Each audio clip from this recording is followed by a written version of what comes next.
Are you some sort of sovereign citizen or something? No, sir, I do not work for the police. Buddy, but me has an APAC person. What's that mean, an APAC person? It's like your babysitter, your APAC babysitter, who is always talking to you for APAC. They're probably a constituent in your district, but they are firmly embedded in APAC. And Every member has something like this? that's how it works on the Republican side. And when they come to DC, you go have lunch with them. And they've got your cell number, and you have conversations with them. That's absolutely crazy. I've had 4 members of Congress say, I'll talk to my APAC person. And it's literally what we call them, my APAC guy.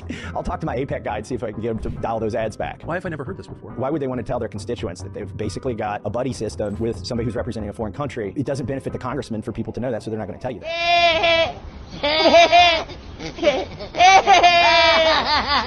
Now when he walks up to him and shines his flashlight in his camera, that is a direct attempt at violating his rights. And had it actually worked, I think that this guy could have won a lawsuit. He had seen other videos at night of officers doing this to blind people's cameras, essentially making it so that you can't record anything. Now, fortunately for this police officer, he was actually too stupid to even be able to violate this guy's rights, even though he tried, because he fails to realize that it's daytime and the flashlight and the camera trick doesn't work during the day. This cop is really lucky that he was too stupid to even violate someone's rights. Imagine being such a worthless member of society that you become a police officer and attempt to violate people's rights. Now imagine, if you will, being so worthless that you even fail at that. What would you even call that? I would call it Sergeant John Fullington.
me.